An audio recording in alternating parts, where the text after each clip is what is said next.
دویم نمبر خبره، اولیاء سو اقسام دی او څومره مرتبه لري، نو دا اوږد بحث دی، خو نن درته صرف هغه پنځه د اولیاء نمونه یادوم، او بیا که عمر بقا وکړه امام ربانی رحمه الله نورو مکاتیبو کې په بحث کوي، بیا به درته هلته تفصیلي ووایم.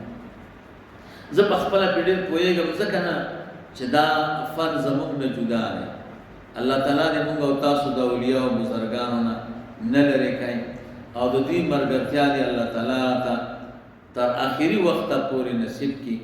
دا چې دې فن کې ماهر نه نو دې کې خبرې کول هم ګران دي. نو پنځه خبرې هغه چې درته یاد شي نو ګزاره به وشي. اول نمبر ولی، د ولی متعلق ما تاسو ته اولنی درس کې بحث کړو پورا، دلته درته آسانه تعبیر کوم. ولی فک الادغام چوکې ادغام پکې ونکې، نو ولی فعیل وزن دی. عربی کې ولی په دوه معنو استعمالیږي، یوه معنی د قریب او بله معنی د حبیب. قریب او حبیب، بیا قریب هم فعیل دی، نو کله بمعنی الفاعل او کله بمعنی المفعول. حبیب هم فعیل دی، وزن فعیل دی، کله بمعنی الفاعل او کله بمعنی المفعول. قریب چې بمعنی الفاعل شي څه معنا؟ ولی هغه چاته وایي چې ټوله زندګۍ کې د الله تعالی قرب تلاش کوي، د الله نزدېکت تلاش کوي، دې کې به الله ته نږدې شم، دې کې به الله ته نږدې شم، دې کې به الله ته نږدې شم. نو چې څوک دا کار کوي هغه ته ولی وایي. او که فعیل بمعنی المفعول شي نو بیا د ولی څه معنا؟ ولی هغه شخص ته وایي چې الله تعالی په خپل قرب کې ساتلی، د دې مخلوق نه راپورته کړی او د ده سره چې کومه مرتبه ده د رب جل جلاله سره د قرب، نو په هغه قرب کې ساتلی او مخلوق ته نه پرېږدي، نو ده ته ولی وایي. دویمه معنا چې په معنا د حبیب شي او مبني للفاعل شي، نو ولی چاته وایي؟ هغه چاته وایي چې الله سره محبت ساتي، د خپل پیغمبر صلی الله علیه وسلم سره او د الله تعالی مخلوق سره د محبت نه ډک شخصیت ته ولی وایي. او که حبیب بمعنی المفعول شي نو څه معنا؟ ولی هغه شخص ته وایي چې الله ته محبوبي او ملائکو ته محبوبي او انسانانو ته محبوبي. مشهور روایت کې راغلی کوم سړی چې الله تعالی ته محبوب شي، وی رسول الله مبارک فرمایي الله تعالی جبريل علیہ السلام رو غواړي او ورته فرمایي جبريل خبر شه چې فلانی سړي سره زما مینه ده، نو تم ور سره محبت کوه. نو جبريل علیہ السلام را کوشي او اسمانونو کې غاب وکي، خبردار فلانه سړی په الله ګران دی، اے ملائکو تاسو ور سره مینه ساتئ. او بیا په ځمکه کې اعلان وکړي، نو چې څوک په چا باندې ګران او زړه کې محبت وي دې ته ولی وایي، دې ته ولی وایي. دا د ولی معنا. دویم نمبر لفظ هغه قطب دی. اولیاء کې یو مرتبه ده، هغه مرتبه ته چې ولی او بزرګ ورسېږي هغې ته قطب وایي. قطب په لغت کې چاته وایي؟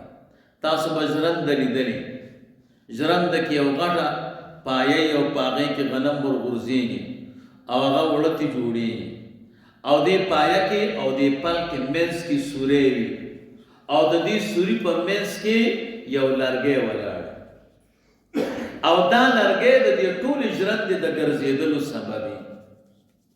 دغه لرګی چې د ژرندې د پل د سوري په منځ کې دی دې ته په عربی کې قطب وایي. قطب وایي دی معنا لغوي ده. اصطلاح د اهل تصوف او اهل سلوک کې قطب چاته وایي؟ قطب هغه چاته وایي چې دنیا کې د الله تعالی د انعاماتو چې کوم ظهور کېږي او د برکاتو ظهور کېږي د دې ذریعه او واسطه دغه ولی وي. دغه ولی د خدای پاک په دربار کې سوال کوي، خدای دا ستا بندگان دي، د دوی نه مه خفه کېږه، خدای دوی باندې باران وکړي، د دوی فصلونه ښایسته کړي، دوی ته صحتونه ورکړي، دوی خوشحاله کړي. نو په دې عالم کې چې کوم برکات ښکاره کېږي، کوم د الله تعالی انعامات ښکاره کېږي، د دې ذریعه او وسیله دغه ولی وي. دغه منصب باندې چې کوم ولی فائز وي دته قطب وایي، دته قطب وایي، دې ذریعه ده او دې وسیله. بیا انواع د اقطاب ډېر دي. یو ته قطب عالم وایي، دویم ته قطب اکبر وایي، دریم ته قطب ارشاد وایي، څلورم ته قطب ابدال وایي، پنځم ته قطب مدار وایي، شپږم ته قطب اقلیم وایي. دا بیا جدا جدا بیا هغې کې خپل خپل مراتب دي. خدایو به درته ووایم چې مشهور پکې دوه دي، یو ته قطب ابدال وایي، دویم ته قطب ارشاد وایي. د قطب ابدال څه وظیفه ده او د قطب ارشاد څه وظیفه ده؟ د قطب ابدال وظیفه ده کومو شیونو باندې چې د دې عالم چې تعلق د کومو شیونو سره ده او دا شیونه د دې عالم او د مخلوق په بقا کې کار کوي. دا مخلوق چې باقی دی نو دا خو اسباب غواړي، دا خو وسایل غواړي.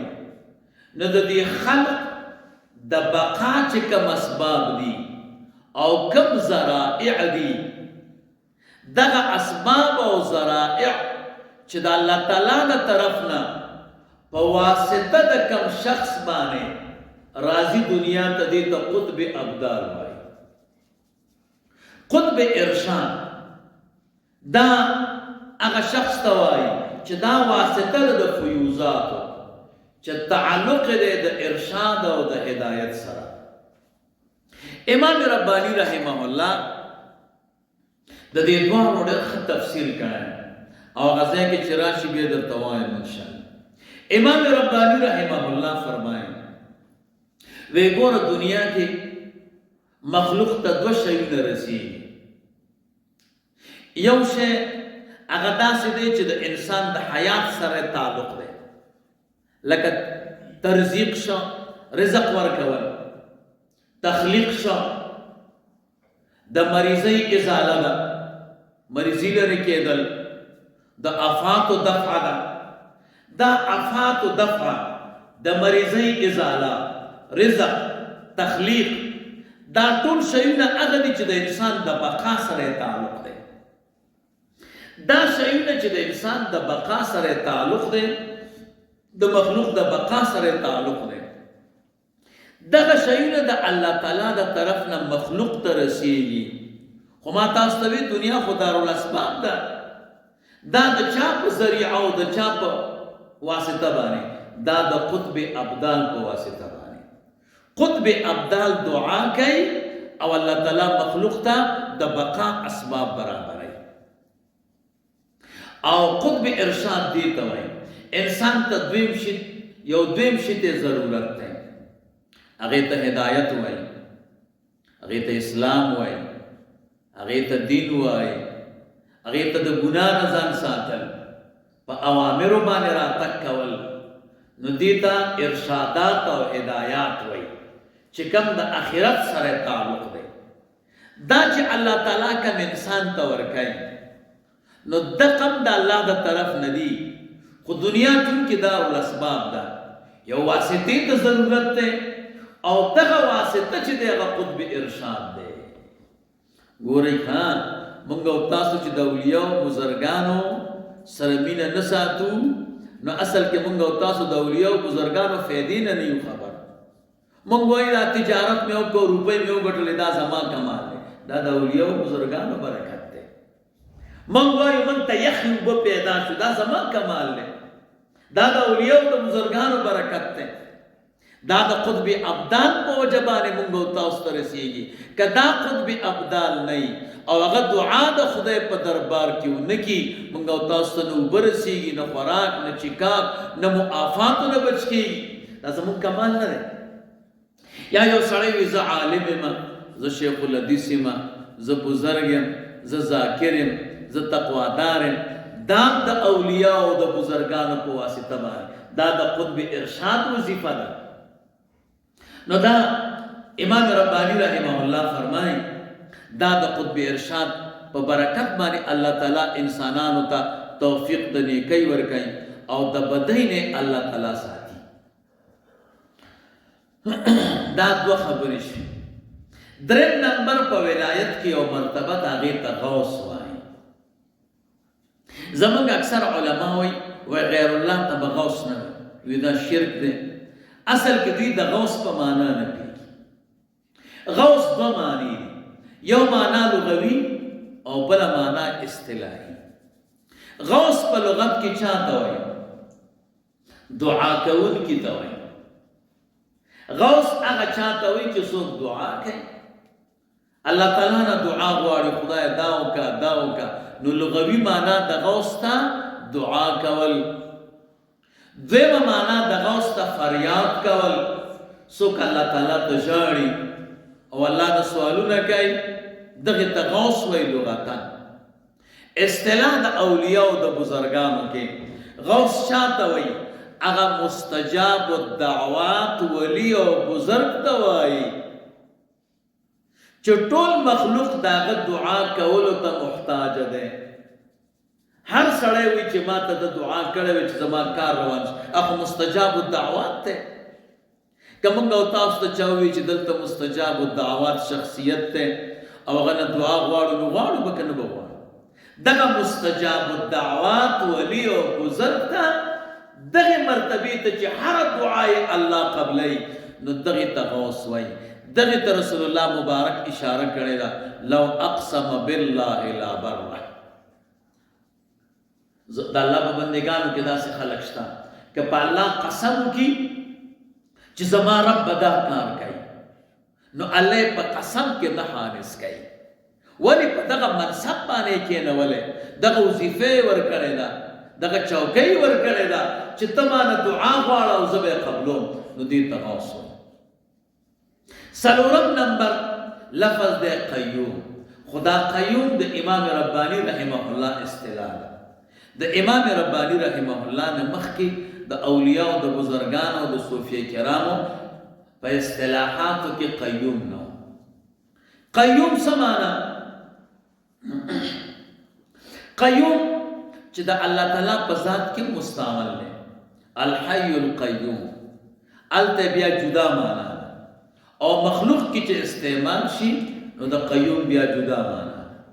د الله تعالی په ذات کې چې قیوم مستعمل شي، د هغې معنا دا ده چې قائم بذاته او د نورو مخلوقاتو د قیام سبب، د نور مخلوقاتو د پاره مقوم او په خپله قائم بذات. نو الله تعالی قیوم دې څه معنا؟ په خپله قائم بذات دی، په دې وجود کې هیڅ چاته محتاج نه دی او د ټولو مخلوقاتو د پاره موجد دی او مقوم دی. دا ټول مخلوقات الله پیدا کړي. کله چې مخلوقاتو کې اولیاء او بزرګانو کې قیوم راشي، بیا هلته څه معنا ده؟ نو هلته معنا دا ده چې ذریعه او وسیله د قیام د مخلوقات. ما خو تاسو ته وی دنیا دارالاسباب ده. دنیا کې بے سبب الله تعالی د الله عادت مبارک دا دی چې بے سبب کار نه کوي. نو دې مخلوق ته چې الله بقا ورکوي او دې مخلوق ته انعامات ورکوي، دا انعامات چې وجود ته راغلی دي، مخلوق چې وجود ته راغلی دی، چونکې دنیا ده دا ذریعې او وسیلې ته ضرورت دی. د کم ولی او بزرګ په ذریعه باندې چې دا مخلوق الله تعالی دنیا کې اوسئ، د تقیوم وایي. امام ربانی رحمه الله فرمایي د قیوم وظیفه څه ده؟ وی د قیوم وظیفه ده. قیوم اصل کې پر رسولانو کې 15 رسولان اولو العزم دي. انبیاء کې انبیاء چې دي 1,40,000 یا 2,40,000 سعد الدین تفتزانی صاحب شرح قائد کې وایي، او رسولان 313. بیا پر رسولانو کې اولو العزم 15 دي. حضرت نوح علیہ السلام، حضرت ابراہیم علیہ السلام، حضرت موسیٰ علیہ السلام، حضرت عیسیٰ علیہ السلام، محمد رسول اللہ صلی اللہ علیہ وسلم دیتا اولو العزم. اس خو رسولان نه راځي، د انبیاء وارثان علما دي، خو د اولو العزم رسولانو نائبان وارثان څوک دي؟ دغه اولیاء دي چې مرتبه د قیومیت ته الله تعالی رسولي دي. نو امام ربانی رحمه الله فرمایي قیوم چې ده دا اصل کې د اولو العزم رسولانو نائب ته وایي. د کار څه ده؟ د وظیفه څه ده؟ هغه دا ده چې دنیا کې کم انعامات الله تعالی په مخلوقات باندې کوي، د دغه انعاماتو د فیوزاتو ذریعہ او وسیله دغه ولی او بزرگ دی. د خدای پاک په دربار کې سوال کوي چې خدای مخلوقات ته انعامات ورکړي او دوی خوشاله کړي. نو دغه ځای ته چې دی دې ته قیوم وایي، چونکې دغه وظیفه خو د قطب مدار او د قطب ارشاد نو ځکه دا اصطلاح د امام ربانی رحمه الله. امام ربانی رحمه الله بیا په دغه یو مرتبه کې مرتبه د قیومیت بیا جدا کړي. 15 نمبر خبره ابدال. ابدال جمع دا مفرد دے بدل. دا ولایت کې کمی مرتبه تا وایي. الله تعالی دې زموږ استاد د باطن اصلاح کی، دا اولیاء بزرگان شپه ورځ لګیا دي او د خپل صفاتو ذمیمه او اصلاح کوي، دې سره خواري کوي. خدای پاک دغه اولیاء بزرگان داسې مرتبه ته ورسوي چې کم ظلمت او تیاره د بشریت ته دا ترنه الله تعالی منقطع کی، بلکې د دې ظلمت د بشریت په ځای باندې الله تعالی دا الله بدل کی ورته په نورانیت روحانیت باندې. بشر خو ظلمانی دی، دا موږ تاسو نه ظلمت د بشر نه لري کېږي، خو چې کله سړی خواریو کې د خپل ځان سره او الله تعالی ترې نه خوشحاله شي او د اجتهاد او کوشش ته وګوري، بیا دغه ظلمت د بشریت دا الله تعالی بدلی په نورانیت باندې. نو ظلمت بدل شه په نورانیت، نو دغه ته بدل وایي. او صفات ذمیمه د بشریت چې دي چې دا غینه لابودی ده، دغه صفات ذمیمیه الله ترې نه منقطع کی او دا بدل کی په صفات حمیدیه. کم ولی چې دغه مرتبه باندې فائز شي دغه ته بدل وایي او جمع دی بیا ابدال. اللهم صل على سيدنا ومولانا محمد وعلى آل سيدنا ومولانا محمد وبارك وسلم وصل عليه.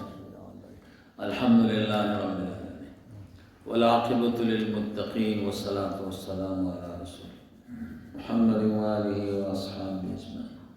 وإسلام ودين محبوب وإسلام ما تعمل لسانك رسول الله مبارك صلی اللہ علیہ وسلم روح منور ضمن مشانک ملنگ سے مبارک تصحیحات کامل و عاجل نصیب ملنگ سے مبارک نت رسول اللہ مبارک صلی اللہ علیہ وسلم سمر مشایخ د سلوک و طریقت ائمه د شریعت ټول درجات عالی کی نسبتونه په کامل وجه متورثه دا دربار تر قیام د قیامت قائم او مستمر وګرځي د شریعت او د سلوک او د تصوف مرکز وګرځي. څومره متعلقین چې د دې دربار حاضرین غایبان د حیات ممات اخص اولیاء په صفونه کې وکړي. وصلی الله تعالی. جزاکم الله خیر.